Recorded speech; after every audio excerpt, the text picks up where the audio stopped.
excuse me, I'm working on my third book now, and the 1960s is one of the chapters in the book that I'm working on. So this is what I'm sharing with you tonight is kind of a work in progress there. So anyway, so I started saying, what do I want to discuss? What do I want to write about the 1960s? And these are the topics I came up with. Some of which I'll cover, during my presentation. Some of which I will not, but there's time for questions there.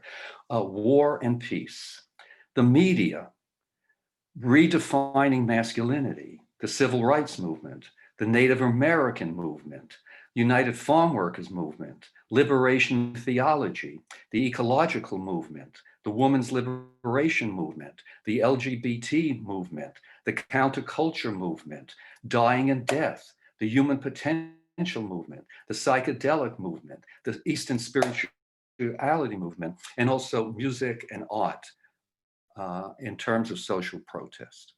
Okay, so that's what I came up with. Again, I'm not going to go in depth in all of these, but there will be time for questions. So how do I want to begin this? And I was reflecting on this, that would start with an understanding of why the 60s came about. Okay, why the 60s came about there.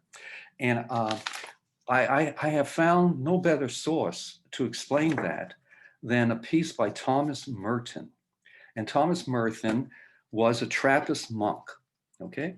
But he was a Trappist monk who spent time in the cave, but then realized that he had to take the cave out into the everyday world.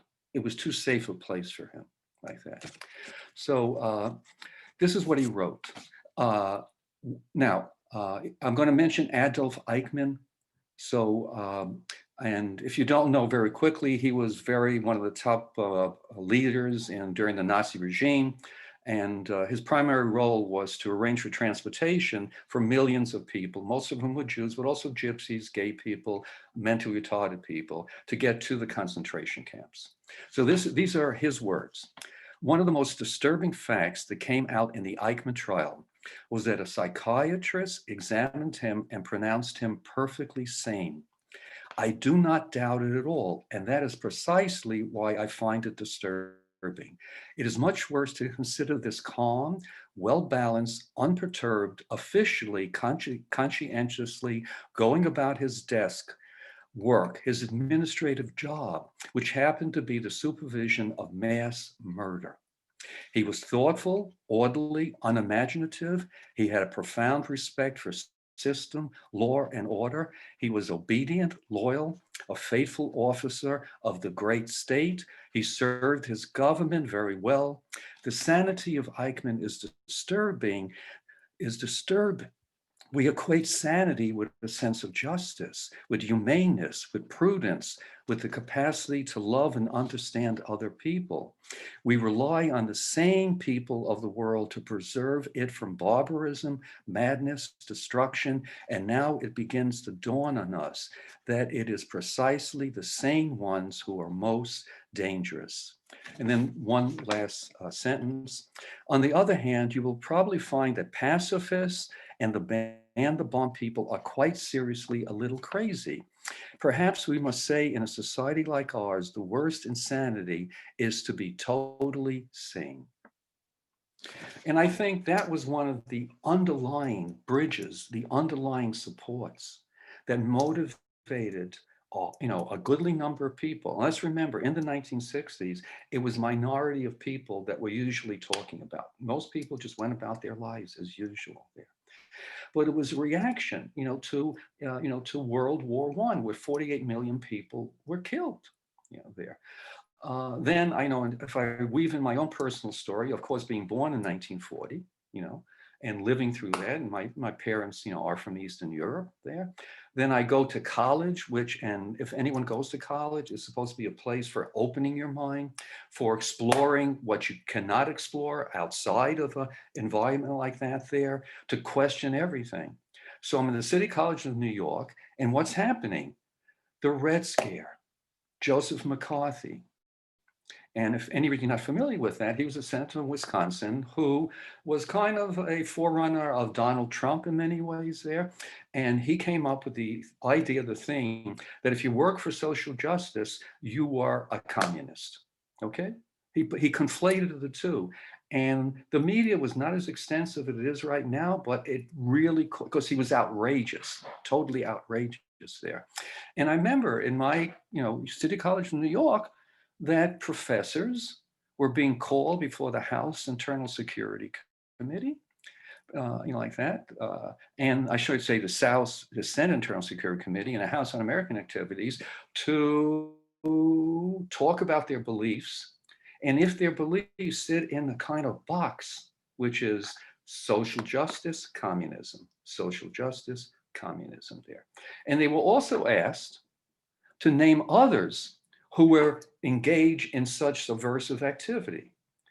I had a history professor who was called before UAC, and he was asked a question, about who are you? Okay, who are your friends? And if you didn't answer those to the desired effect by these people in the Senate and in the House, you would be banned.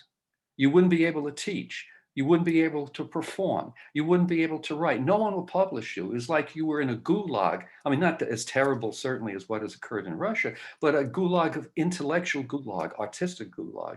And my junior year history teacher who taught US history, and I had heard it before, I had learned the Bill of Rights, but he went before these committees, and when he was asked, he refused to testify.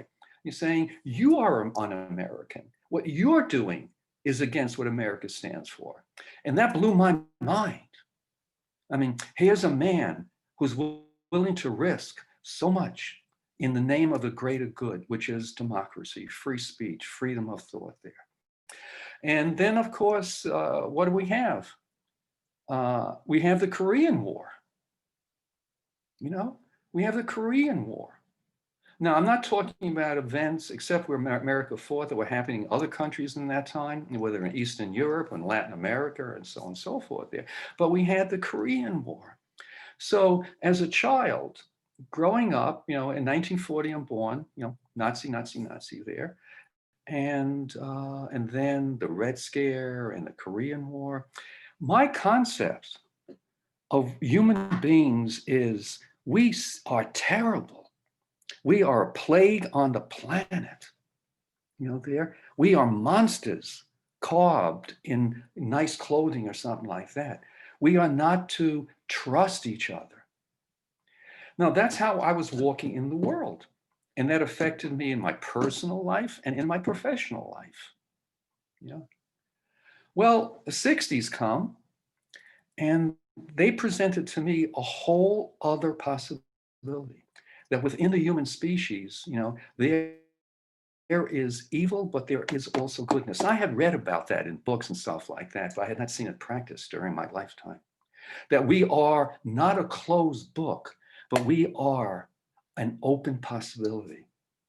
We are a script not yet written. There is a script written, and it's like, what Merton is talking about, but we don't have to follow that script.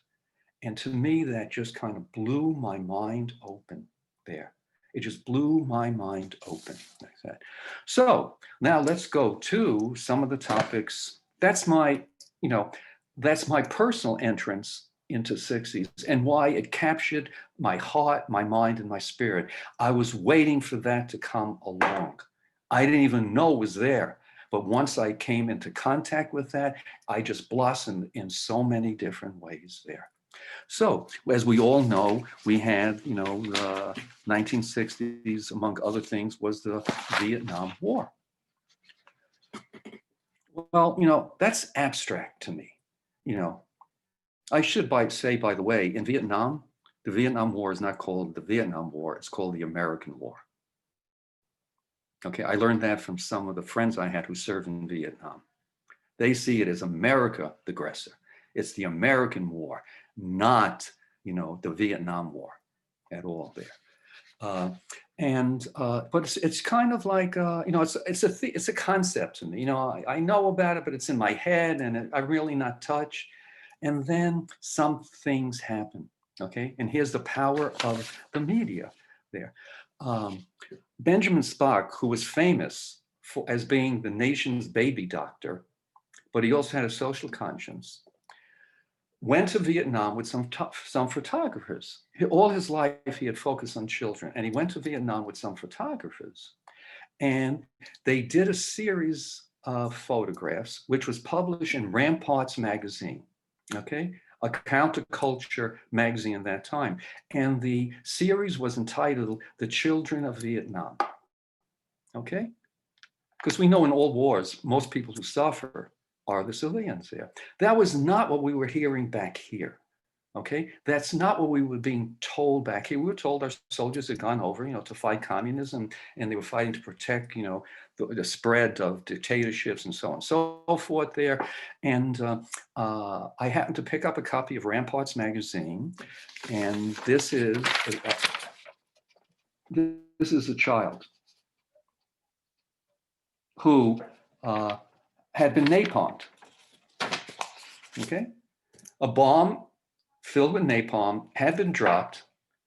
And by accident, this child happened to be living in the neighborhood, okay, next to the house, in his own country, maybe playing in the schoolyard, trying to get away from the terror. Well, this child was the victim of a napalm bomb, what we call collateral. We didn't mean to hit the child. He just happened to be where he shouldn't have been there. And the whole issue of Ramparts were pictures of these children and who the children were. There's something about seeing, words aren't, I'm a writer, but there's something also that about the visual element that makes writing, they interact with each other. It just draws something else from me, usually than most of the writing that I read, of course, except my own writing, of course. And so I saw that, and it kind of cut me open and opened up my brain. And he said, this is what we do in my name? I am giving money to that? And, that was not my original thought. What was happening, I was hearing how other people were responding to this. I was moving from my one environment to another kind of environment, to hanging out with different people, to going to different kinds of clubs, going to different kinds of musical concerts. And I said, wait a minute, no way. Okay, so let's back up. It's 1960. I am bored with college. I don't feel I'm really being touched deeply in college. And I decide to take a leave of absence to do what the child of, many ways, poor immigrant parents who remain poor their entire life. I didn't drive a car till I was 25 and so on and so forth there. I had no money. So what I do, I walked out of City College in New York, and I walked to the U.S. Army recruiting offices, and I joined the United States Army. And part of me felt real good. I was being a man. I was going through a manly test. I was going to be a man, a real man, because I grew up with John Wayne and all these cowboys and so on and so forth. There, later on it's Sylvester Stallone, much later. So what's a man? And I went in, and I learned important skills for a man to learn, for a human being to interact with another human being. I learned how to kill people with a rifle, with a grenade launcher, okay, with a knife, with my bare hands. So I'm going through a rite of passage. I'm a 20-year-old guy who's going through a rite of passage, into manhood. And I'm learning how to kill. Later in advanced basic training, I learned, how to blow people up, because I was given an MOS to be a combat engineer. Okay, I learned important skills. Now, as a 20-year-old, maybe it's important for, men to learn how to be compassionate, you know, how to make love, not war. I had learned how to kill a woman. No one had taught me how to love a woman. Okay. So I see this, these images. I do something very dangerous. I took Socrates seriously, know thyself, question everything, like that there. And I started to question who I was and how I wanted to walk through this life. So I think some of you know, I'm going to go this real quickly. After much reflection and writing my most important PhD thesis I've ever written, I've only written one, but this was a more important one. I applied for release from the United States Army as a conscientious objector. I refused to kill in the name of my government. Now, if if my applicant was not accepted, I faced 3 years in the gig and something like a $5,000 fine because I refused to kill. Okay, if I'd gone and kill well, I come back with ribbons, and I'd be shown as a model there, so on. But I refused to kill, and so many others were going through the same thought in the '60s there.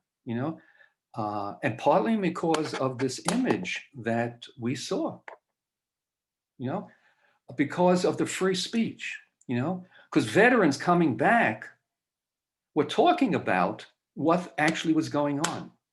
And because there were alternative media sources, not controlled totally by the state in one way or another, we were able to listen to alternative media sources, alternative views rather than one view like that.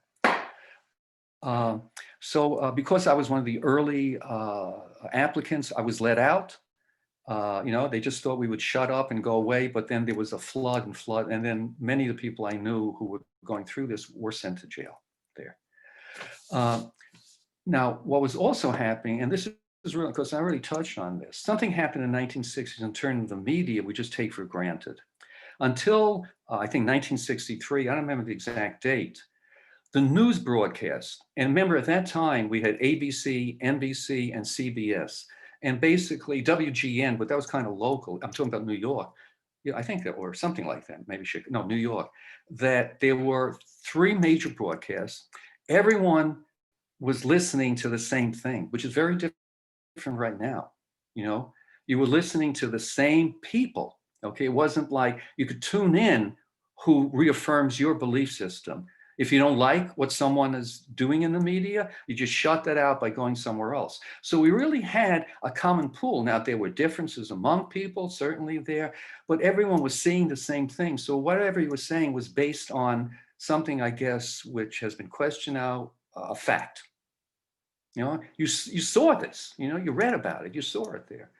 Well, what happened is, about 1960, 1964, the nightly news broadcasts changed from 15 minutes to 30 minutes. Okay? Now we take an hour for granted. And so, people were seeing Walter Cronkite and other people like him, the same people. 15 minutes. They would talk about the Vietnam War. They would talk about what was going down south, during the civil rights movement. But when you expand it to 30 minutes, you could show pictures. So it's one thing to read about a child being napalmed, okay? It's another thing to see a child who's been napalmed, okay? The visual image was joining the written word, okay? Both are important, but 2 of them together are kind of overpowering there. You could see. And then what else? Well, rather than just reading a report from someone in Vietnam or listening to a person audio, you could cut to a correspondent in Vietnam who was showing you what was going on right at that moment. Okay? You could be in the South somewhere, seeing police in Birmingham or somewhere else, totally doing devastation to people who were demanding their human rights. You could see that happening right there rather than just someone talking about it. And that really again, expanded people's minds, okay? Their lens of perception had been enlarged to something else. So we had that incredible effect, of the media. And in some years later, while I was teaching at Columbia College, my peace studies course, and I usually had Vietnam vets come in to talk about their experiences. One of the Vietnam vet, a good friend of mine, Barry Romo, told me someone of great significance is coming to Canada to be filmed by CBC, the Canadian Broadcasting Corporation, to film a documentary on her life. And he said, she's going to come to the US to meet some important men in her life. And Lewis, would you like to bring her to your class? Now, who am I talking about? I'm talking about Kim Phuc, which I don't know if that name resonates with any of you, given your age, but Kim Phuc was an image that was captured by a photographer in Vietnam that went all over the world. I think it might have won the Pulitzer Prize, I'm not certain, but it went all over the world. And it was a picture of a young Vietnamese girl who had gone into a sacred place called a pagoda, which would be the same thing as a temple or church or synagogue, because she felt that Christian soldiers, from a Christian nation would not bomb a place of worship. Her parents believed that. Well, it was bombed with white phosphorus, and white phosphorus goes on your skin, and you really can't take it off. You have to let it burn through. Much more damaging than even napalm. And she runs out of the pagoda completely naked with her body afire. So this appeared, this is her, as best you can see it. And there's a photographer who's taking that picture. That picture was displayed all over the world. The media was enlarging the lens. We had now a world network, everyone seeing that picture. This is what war is about. Growing up during World War I and the Korean War, I saw Americans doing good things. They're helping all those civilians. They're fighting communism. They're fighting Nazi. I learned now this is, wait a minute, this is what goes on in war like that. Well, years later, I was able to bring Kim Phuc to Columbia College. And this on the bottom shelf, on the bottom thing, is Kim Phuc at Columbia College with Professor Lewis Silverstein. And she came to Columbia College to tell people she bore no hatred to the men who had done this to her, because they were the puppets of a regime that took young men and turned them into monsters. Okay? It's the regime, and it's kind of a universal regime. Yeah, like that. And she said, I don't care what they tell you, there is no reason in the world to do this to children. If anyone gives you a reason like that, it is a lie. And she was traveling now out west to meet the pilots, okay, the navigator, the bombardier, the guy who was piloting, who dropped the napalm on her pagoda. Okay, and she's telling my class this, and then she met them and she told them, what I said, you were the puppets, teach your children not to do this to any children. And now it is up to you what you wish to do to atone for what you have done, okay? So your soul can be cleansed, okay? And you do not return, okay? She was Buddhist, so your soul will be cleansed. And when you return here, you come at a more healthy soul. If I curse you, if I spit on you, you will take that on as your soul journey, okay? And you will come back here with that experience that your soul had while here, okay? And part of this was an introduction of Eastern spirituality, to the West there. So we had also, what is it to be a man? I was being questioned, and lots of guys were being questioned. What is it to be a man? And here is Bridget Brock Utney. She wrote a book, Swedish woman, called Educating for Peace. And this is what she wrote.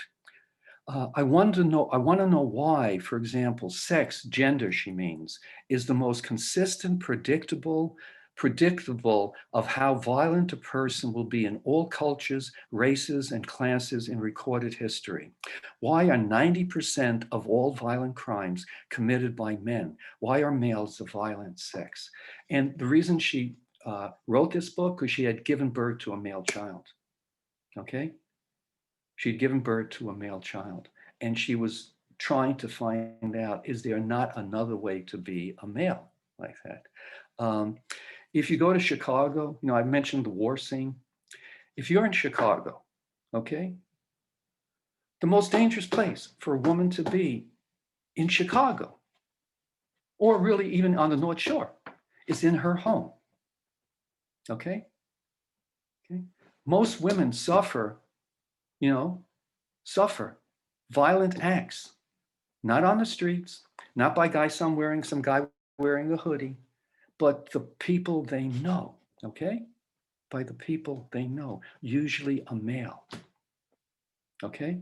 That's their greatest fear, to being at home. That's where most domestic violence occurs, like that. Peace studies. Okay, we talk a lot of different things about my peace studies class. Lots of different things there, and including violence and how do you move away from violence. And I had a young woman saying the following thing. She said, and this is a college-educated woman. She's on Columbia College. Columbia is in downtown Chicago, Michigan Avenue. Safe place. Yeah, Grant Park's across the street. And this is what she said to the class. And what she said is, I never walk alone. I always walk with fear. I mean, wait a minute now. This is a country with one of the highest standard of living in the world. We're a civilized country, we're a religious country. And this woman is talking about, always walking with fear. And my wife, Paula, when she was younger, was the same thing. And who was the fear of? Some men. Now, my daughter's online, and I don't know if she's going to remember this or not, but Daddy tells the truth that my daughter is going off to college. Isn't that an incredible experience? It's a heartfelt experience. Our child is leaving our home and going on our own. But it's my child is going off to college, and she's going to a wonderful college, Iowa, University of Iowa, in Ames, Iowa. I think Ames. Before she sets off, being the father I am, I sat down with Anna, and I ask her many things, and she's growing up as in a society in which freedom of sexual expression is almost normal for her age. Is normal for her age there. And so I ask her somewhat facetiously, I think, but not really, do you want to go on birth control? And Anna says, yes. Well, of course I know why she wants to go on birth control. If she engages in sexual activity, she wants to make certain that she doesn't get pregnant. But that's not her answer. Her answer is, of course I do, because so many of my friends who've gone off to college have been raped. So if I get raped, I don't want to get pregnant. I don't even know if Anna remembers. It's in my book. What the hell? This is absolutely insane. And rape by whom? The college guys who are going to a great school, who come from, a good home, whatever that means. Men are, as my mother used to say there, die Männer seien beschugene. The men are crazy. I mean, look what we've done. And 1960s. Let's rethink that. Is there another way to be a man? Okay, to go on the path less traveled. And are you willing to risk that? Because when I was applying for CEO, I knew what I wanted to do with my life. I was going to graduate from college, earn a good living, get a good house. There's nothing wrong with that. Get married and that. And it was kind of planned out. When I applied for CEO, I was throwing my future to the wind. I didn't know what was going to happen to me. You know, it was fearful for me to consider that because I didn't know where I was going. I didn't know where that was going to lead me. Okay. I was going to unknown territory. So when I share this, I always tell people that I'm not a special person.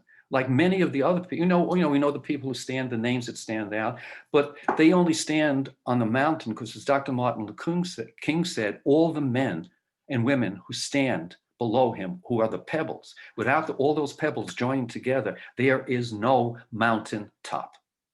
Okay, so we were all going through this. What is it to be a man? What is the relationship between men and women? What is your relationship to yourself? And of course, a corollary movement at that time was the LGBT movement. Okay, LGBT movement. There is a bar, okay, in New York City, is a famous, very famous gay bar for gay and men and lesbian women. This is not late. This is about, I think, 67.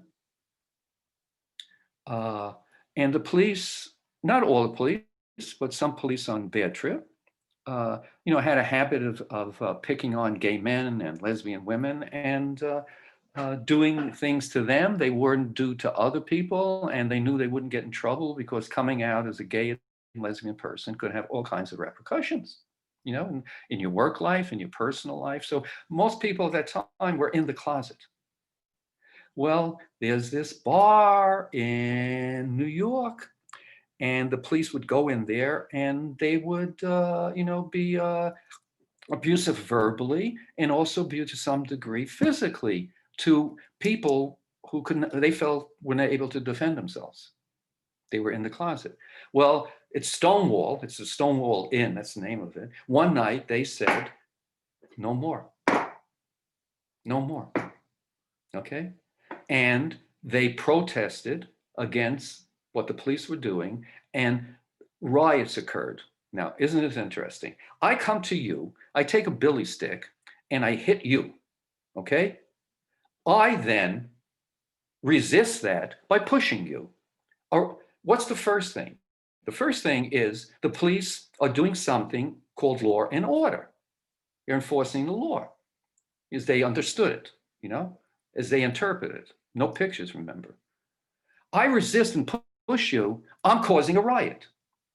So who caused the riot? Police come in, do things they shouldn't be doing to anybody. The LGBT people protest. How is it described in the media? A riot. No, it's not a riot.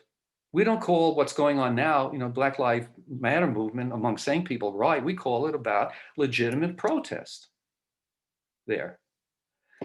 And that just flew open. People came out of the closet.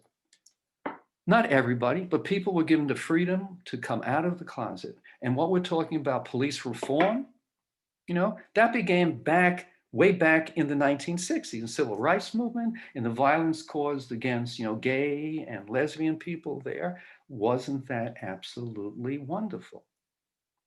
Then we had also at that time, the civil rights movement.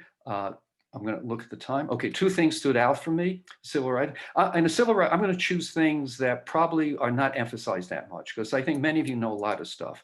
Mr. and Mrs. Loving.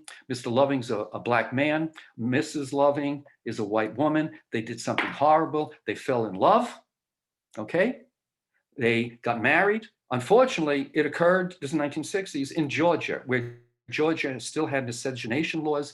A Black man and a white woman could not have relationship and could not be wed. So the police came, they arrested them because they broke the law. They fell in love. They transgressed.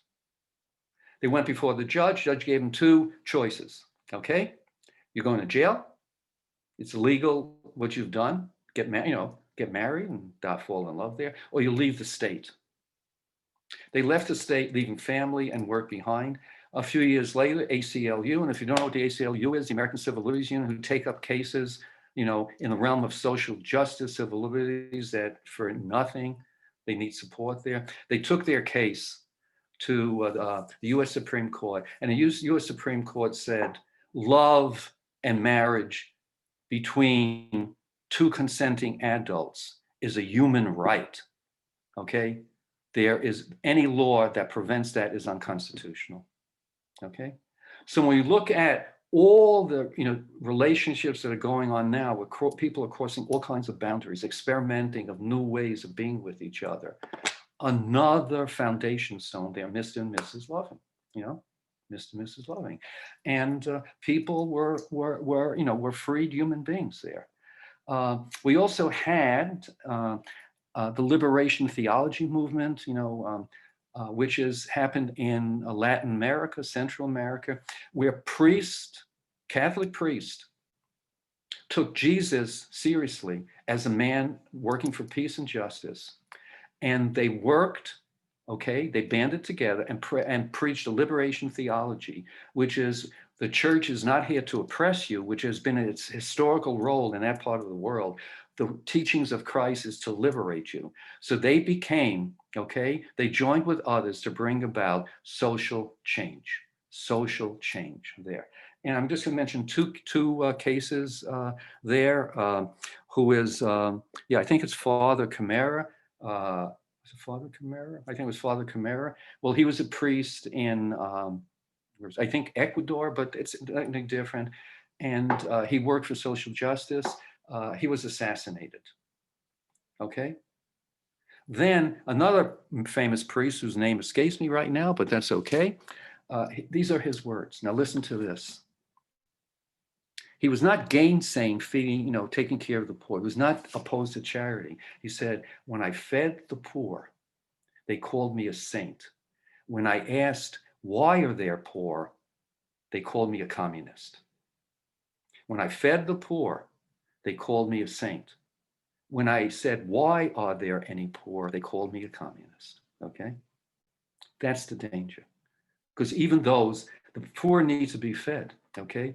But if you don't work to bring about social conditions that don't result in such inequalities that we're having in America right now, they're always going to be poor. And then an industry will be built around them, okay? And I bless those who are feeding the poor right now, but those industries are dependent on poor remaining. So the industry that's really working to bring about change is not just feeding, but working to bring about the change in the conditions that breed poverty. And at that point, you go back to the Red Scare and McCarthy there. We also had, I'm going to bring down a guest, the Women's Liberation Movement. Okay? Paula! She's coming. I asked my dear wife, who lived during the 60s too, and not only read about the women's liberation movement, she was in the women's liberation movement.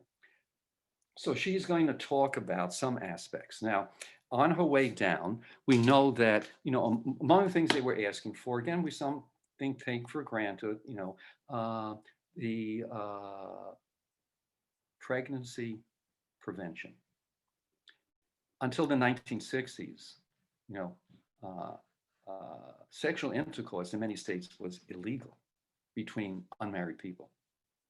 Okay, and if you got whether in marriage or out of marriage, you were putting yourself at risk if you had sexual intercourse anytime without any birth control.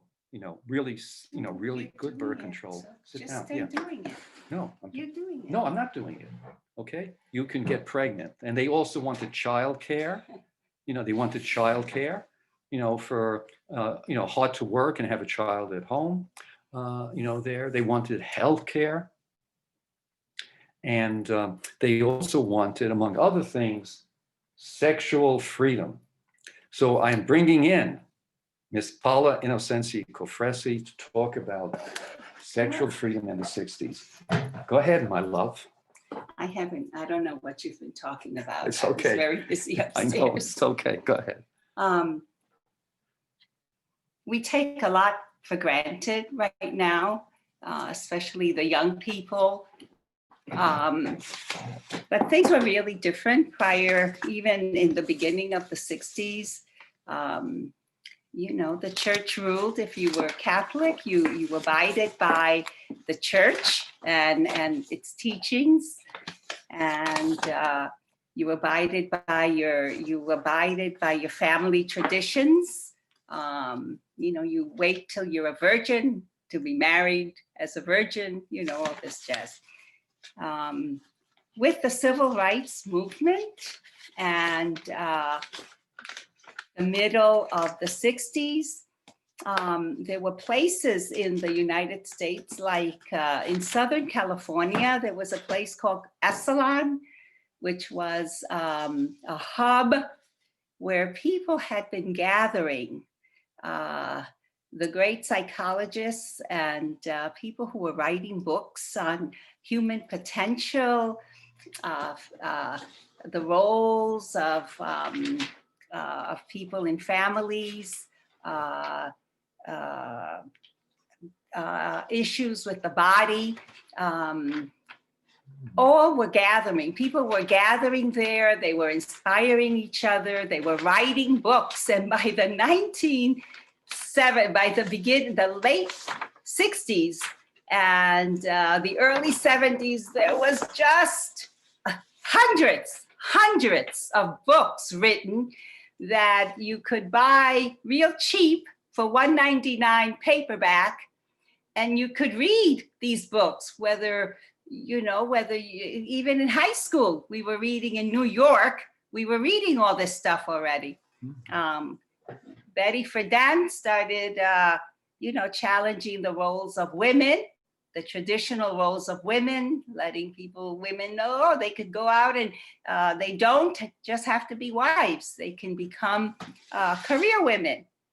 And with the availability of education, a lot of young girls were now dreaming of getting an education. And with getting an education, it meant that you could move away from home, get a job in another city, you could pay rent. You know, if you had a job, you could pay rent. Lots of freedom to live life in a different kind of way than maybe your mother and your grandmother and your great-grandmother before you in this country. So there was Esalen, but then Esalen inspired a lot of other places.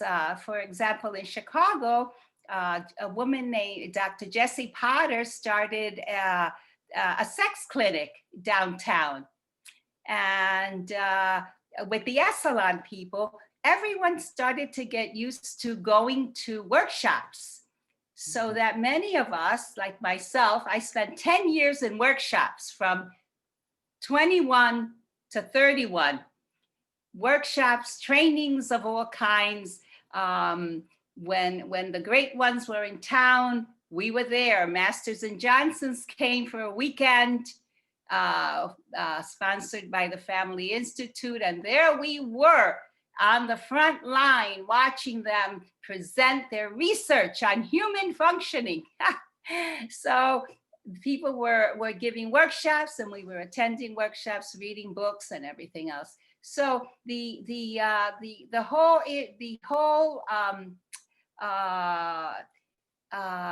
aspect of sexuality was a real big deal once we had the pill. And we weren't tied to those horrible diaphragms, which also worked, but they were really a nuisance. Once we had the pill, and it was a terrible pill because the cocktail was really bad for a lot of women, but it allowed women to have sex for the first time in millennium, ever in history, without guilt, fear, and without shame. And this was a real breakthrough for single people and for married people also, who were who needed a much more information. And with the pill came all the information on how to have a great sex life. So that blew up into lots of centers, schools. Many other people, the Kaplans in New York, had a huge following. People were coming from all over the world to attend their workshops and learn from them. So anyway, I don't know what else to say other than I feel very privileged. But the one thing I remember is that just like the 60s promoted this freedom, I'm looking at the historical moment in which we're in right now,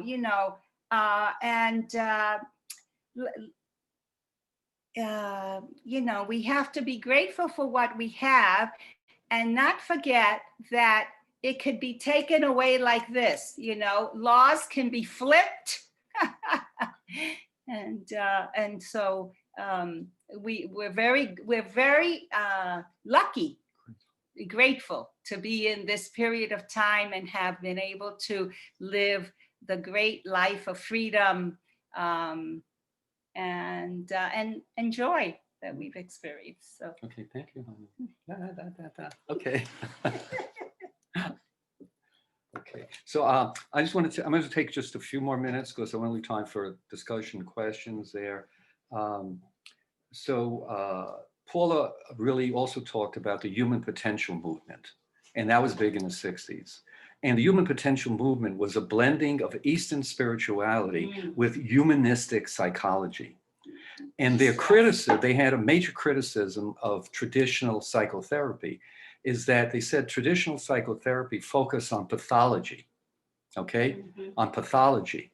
But their point of view is that there's another part of us, okay? There's another part of us that really is not pathological, that we have to bring out, okay? Bring out of ourselves there.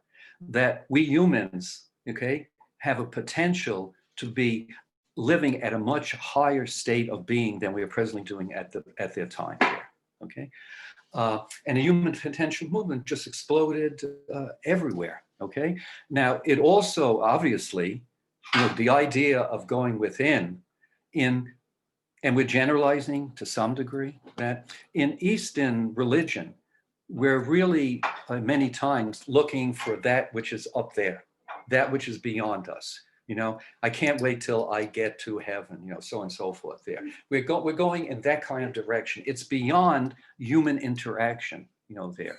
There's something higher like that. And if we get into touch with that, that will transform our lives. Now, again, general Eastern spirituality is, there is that which is holy, okay?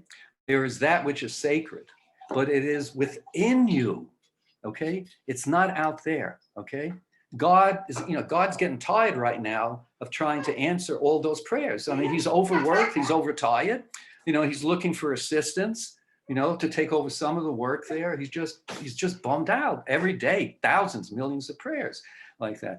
The idea being is that there's that which is within you that you need to work on, to let go of all that has occurred before, which has brought you down into a place that is not good for you nor for the world there. And obviously, one of the great reasons that exploded, because the Beatles go to India, they meet the Maharaji, he teaches them, meditation, which they said is just incredible, just incredible like that. And so, and they all start meditating there. And, and then at times they combine M&Ms. They started doing M&Ms. I'm not talking about the candy. They started doing marijuana and meditation, which in many ways was the M&Ms of that time. Like and the idea being, again, that there are sources out there And marijuana, I'm condensing, has many ramifications there, but marijuana is a key, if used properly in a discipline, is a key to opening up the door to a higher self, a higher way of being within you. Okay, like that. So what the human potential movement was doing was blending those two, humanist psychology and the practices of Eastern religions there. And that spread all over the world there. Now, okay, now, it has its other side too, and what I mean by that, one of the teachings, okay, of the spirituality of those times, really starting in the 1960s, is you find your truest self in relationship. You can always put on a mask. You can always somehow do something there. It is in relationships that we truly find ourselves and is the test of our greatest spirituality. Now, Ram Dass, if you don't know who he is, that's cool. Just look him up, Ram Dass. If you believe you're spiritual, spend a weekend with your parents. Okay? If you think you're spiritual, spend a weekend with your parents. Okay? There. Years ago, when we were spending, I think, a winter or summer on Maui, Paula told me a very holy woman is coming to the United States from India. And she is a great teacher and a highly realized soul. And she's been in a cave for 10 years meditating. And I told Paula, I've been there. I've done that. Okay. I want to know someone who's been in a relationship for 10 years and still has no blemishes, still is in perfect self there, really has been challenged. Okay. As in Zen, you go to the mountaintop, you get to a higher state of being. The challenge is when you come down from the mountaintop and you're in everyday life, are you still in a high state of being? That is the challenge in everyday life. Not just when you're meditating, but when you're changing your baby's diapers. Okay, rather than saying, oh shit, I can't wait till I get back to meditating, or something along the line. So the spirituality of the 1960s was very experiential. It's not that you were instructed. It's not that you read this, okay? They were means, okay? They were means to actually open doors, okay?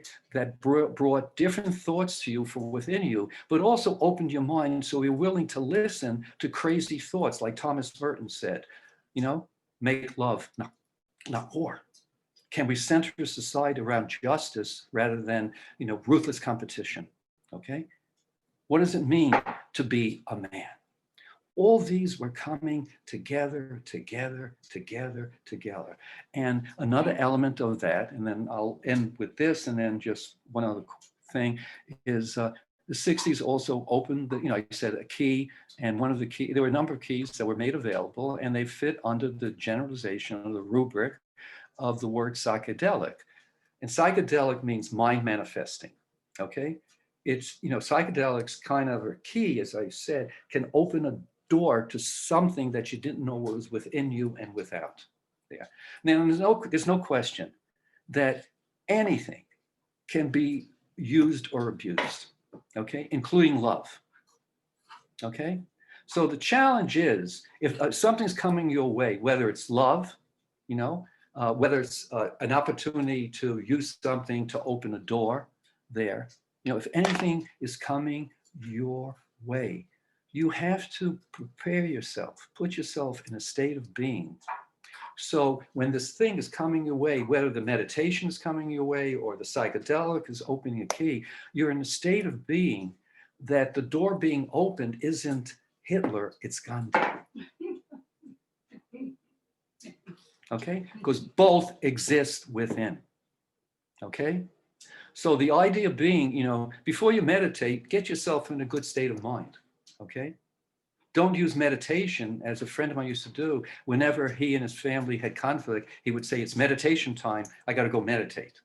Okay, so the idea being is through knowing what's coming your way, whether it's a work of art or a psychedelic, Okay, make sure you know what it is. Okay, put yourself in a state of being so this key comes your way, opens a door you want to go into, not a door you don't want to get into there, and put yourself in a setting that creates, creates that reality. And what I mean like that, if you go to theater, the set designer is as important as what's going on in that set.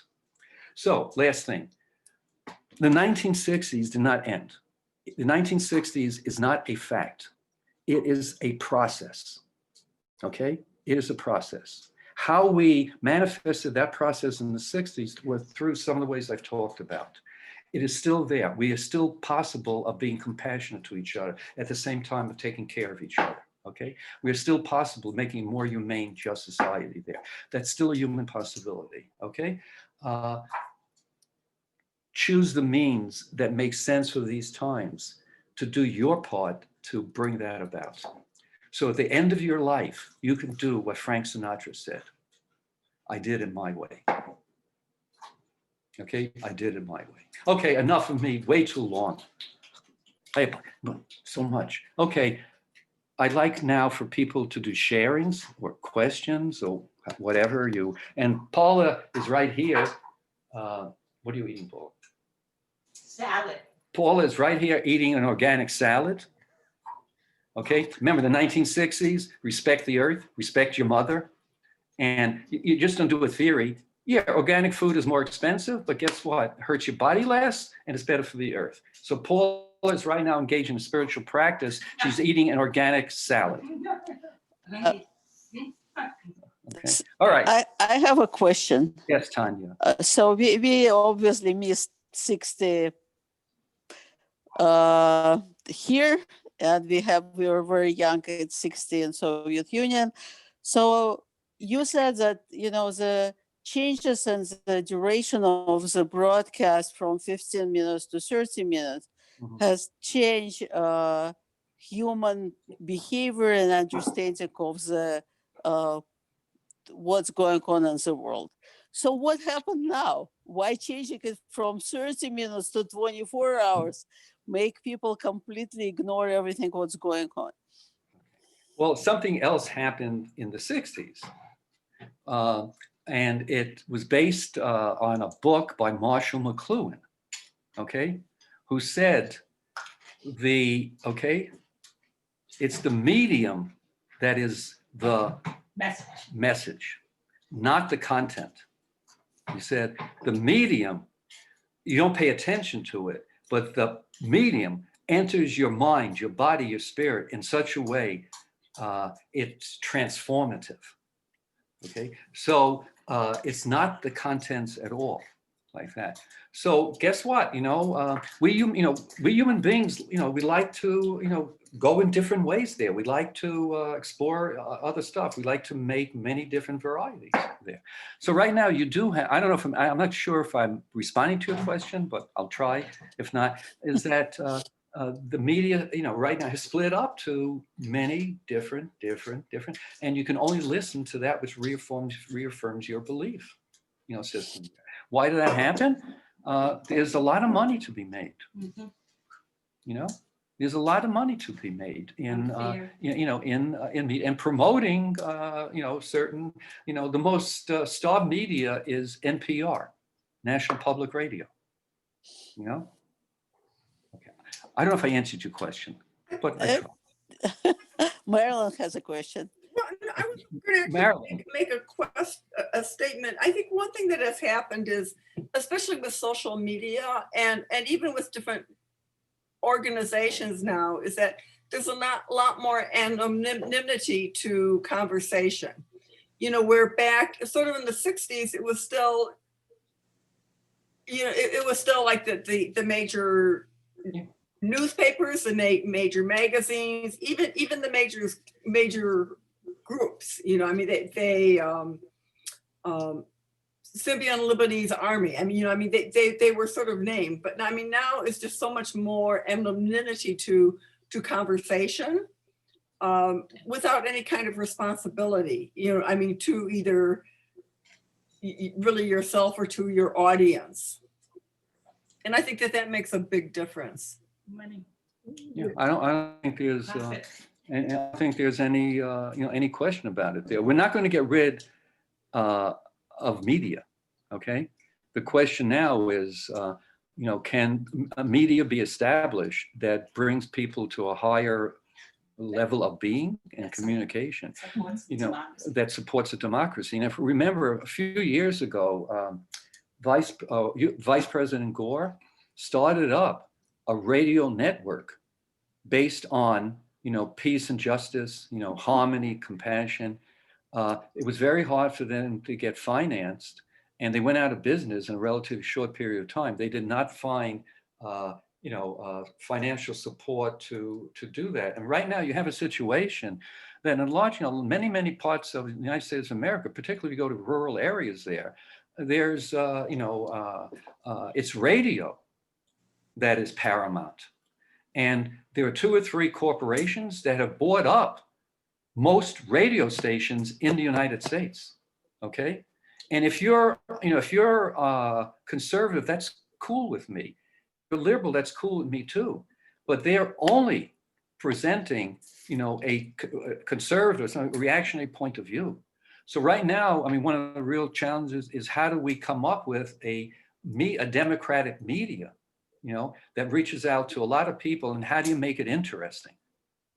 How do you make it? And I think that's, talking about media, that's a real challenge, is that, if I come home from work one night and I hug my wife and I tell her how much I love her, okay, great. If I come home one night because I'm bringing something home from work and my wife runs to me and I knock her down and I beat her, okay, I'll get in the news. Yeah. Actually, I'll make the news. I'll make the news. What, Ilya? yeah, I have to Tanya's question. I think that one of the reasons that I probably repeat other people answer that this news were mediated, and it just came to my mind right now. I realized that mediated and media have the same root. And the root is that it's something in between 2 group of people who try to communicate. This is what mediation of things is. And now it's unmediated. Now everyone with their ideas, no matter how crazy and completely absurd they are, they have a means to do unmediated transformation of this information, release it in the public. The public wants to consume what they feel is good, and it just enforces their idea of what is right, which could be completely wrong, and that propagates and becomes not the idea of 1 person, 10 people, or it becomes the idea of 73 million people, probably, or even more. And that's the core of this situation. I think that this is one of the biggest reasons of why we are in the situation now. I think it's part of the anti-intellectual movement, so that there's no such thing as a real intellectual, because everybody is now in the know, and what anybody says is like the great words of the day. It's part of it's part of I believe it's part of an attack on democracy. This is part of an attack on democracy, attack the media, and attack educated opinion. Go back to the 60s. Okay. I said my family was quite poor. Okay. Most people. Okay. Well, the neighborhoods we were living in. Okay. I went to high school, Brooklyn Technical High School. Okay. I didn't have to pay anything. It was free. As long as I showed aptitude, I went to high school for free. Okay. Now, College. I want to go to college. I'm the first person in my entire family to go to college. That includes not just my mother and father, but also my brothers. Well, how do I go to college? I had no money. There's something called City College of New York, where the tuition is free. Okay, it is free. In fact, the whole city university at one time was free. For 4 years of college, even if you throw in inflation, maybe I spent $300-400. Okay. In the 1960s, another movement was free education. That public education is just as necessity as sewers. Okay, you don't have bad sewers. Okay, is just as essential as waste treatment. All the city college university system was totally free. Not just myself, so many immigrant children, so many people from minority groups were able to get a college education. Now, turn this around today, okay? I taught at Columbia College of Chicago for many years, okay? When I first started there in 1969, our tuition was very low, and it met what the state was giving to people as Pell Grants, okay? That's tuition for people who could not afford to go to college. So our tuition was at the same level as the financial support that they were getting, okay? We were the only art school in the United States that was open admissions. And what that meant, we took students who did not have portfolios, because they had many students had gone to school where art was not taught or was an impoverished school. To get in most art schools, you had to have a portfolio, okay? We said, no portfolios, we're going to give you a shot at blossoming. We had Black kids, brown kids, we even had some Indian, suburban women, Vietnam vets, traditional college students, okay? As the years go by the time I left, there is about a $25,000 difference between Pell Grants and what the college is charging, even though Columbia is still low tuition, okay? I go to lecture at times in the college. I see primarily, with all due respect now, and nothing wrong with them, white kids from suburbia. Very few inner city kids, very few minority kids. Okay, so when we talk about wondering going on, I've read this in known places, only like 33% of Americans have a college education. Which is really scary. I mean, that's credible. Scary. I mean, they haven't had the chance to blossom, to hear something different like that. So one of the 60s was free education, okay? And you had the free school movement. I taught in the free school movement where you set alternative schools where, teacher and students cooperatively decide curriculum and process. Paula did that too. Alternative schools, you had in the 1960s Summerhill, one of the great alternative schools, and most schools right now are built on that there. So long answers to those. The 60s is if there's a bond issue in your neighborhood and it means your taxes have to go up a little, in order to fund public schools, you don't say, well, my kids have graduated. I don't have to worry about that. 60s are the great spiritual teaching is we are one. We don't live on the earth, we live in the earth. If you think we live on the earth, we can just get rid of it because we're moving on. We live in the earth.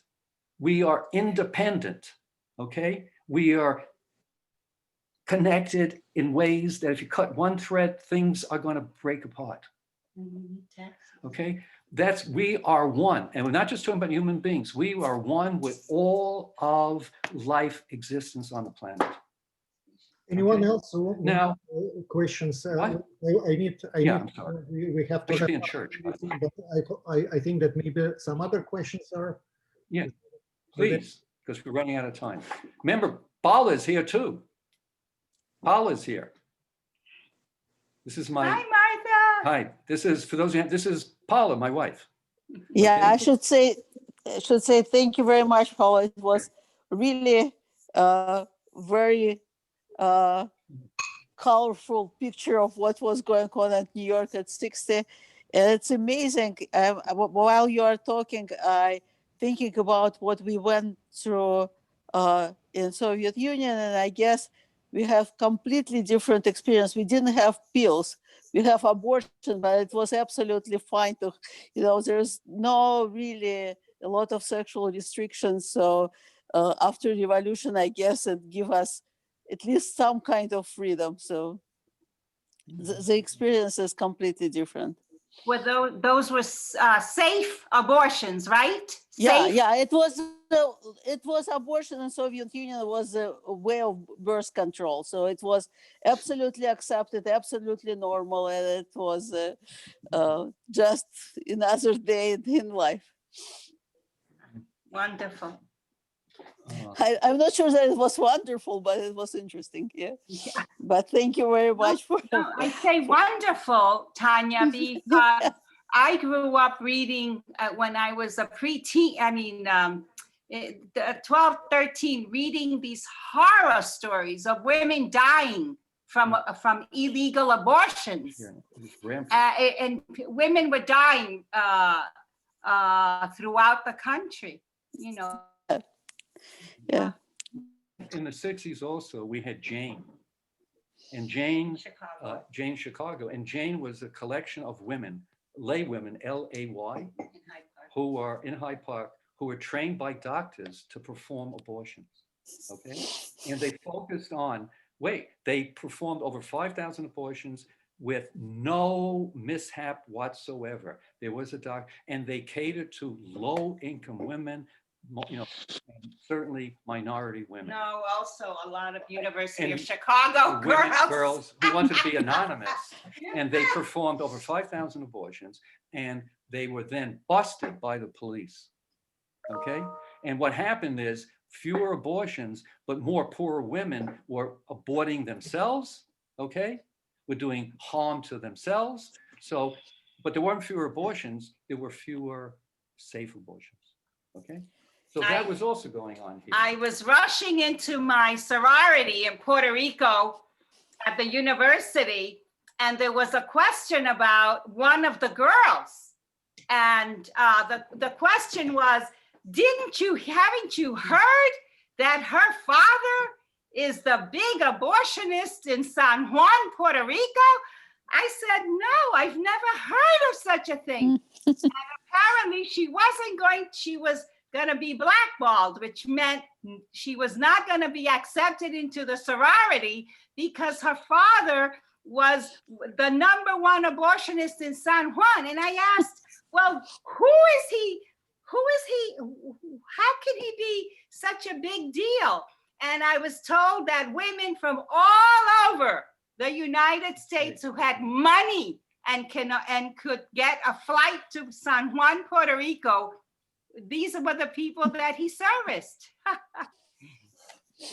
And again, I think, as we all know, the abortion movement, is really saying, we just want control over bodies. If you don't want an abortion, that's fine, but don't step on my body. It never was about making abortion, mandatory and stuff like that. Can I say something about abortion?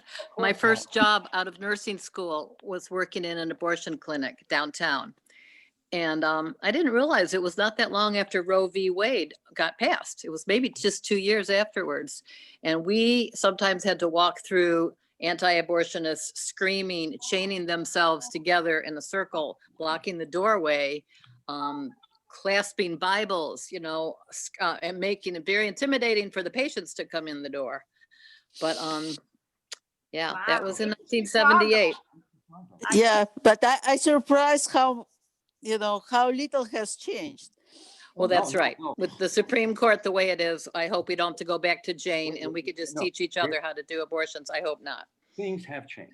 We're going backward, but one of the things that the 60s said is you really got to keep your eyes on where you're going.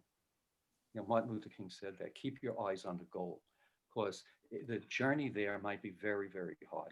I just spoke to my friend this morning in Puerto Rico, and she says to me that there's a new political party. I said, a new party?